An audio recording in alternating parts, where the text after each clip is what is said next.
নমস্কার বন্ধুরা, আজ ট্রেনের জার্নিতে ডিনার বা লাঞ্চের যে সমস্যাগুলো থাকে তাই নিয়ে একটু আলোচনা করব। আমরা এই মুহূর্তে আছি 12809 মুম্বাই হাওড়া মেল। কাল সকালবেলা আমরা হাওড়া পৌঁছাবো। তো দুপুরে রাতে খাওয়া দাওয়ার, যেহেতু বাড়ি থেকে আসছি না, তো বাড়িতে ফিরছি, বাড়িতে খাওয়া আনার কোনো পসিবিলিটি নেই। সেই কারণে এখানে আইআরসিটিসি একটা অন্যতম ভরসা।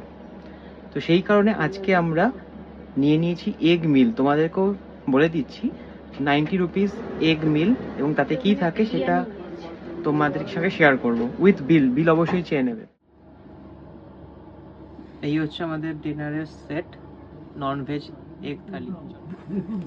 এটায় রয়েছে রুটি, টক দই অবশ্যই খাওয়ার শেষে, একটায় রয়েছে ডবল ডিমের কারি, এটা অবশ্যই মনে হচ্ছে ভাত, রাইস।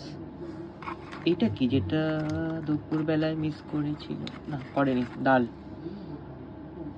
এই হচ্ছে আমাদের মেল, এবং এটা অন্যবারের থেকে এবার কিন্তু টেস্ট ওয়াইজ একটু বেটার লেগেছে। হতে পারে ট্রেন টু ট্রেন ডিফারেন্ট হতেই পারে, বাট আমাদের কিন্তু মুম্বাই মেলে খাওয়া ভালো লেগেছে। তো তোমরা কিন্তু অবশ্যই ট্রাই করতে পারো। আমাদের খাওয়া দাওয়া কমপ্লিট, দুর্দান্ত একটা ডিনার, এবং তার সাথে তোমাদের শেয়ার করছি বিল। অনেক ধরনের মিলের অপশন ওরা দেবে, 130 টাকা ভেজ থালি, 150 টাকা চিকেন থালি, বাট আমার মনে হয় 90 রুপিসের ননভেজ এগ থালি, ডবল এগের কারি মোটামুটি ভালো, এবং তোমরা এটা ট্রাই করতে পারো অবশ্যই। এবং সাথে সবসময় বিলের কথা বলবে, উইদাউট বিল অ্যাকসেপ্ট করবে না খাবার দাবার, ঠিক আছে?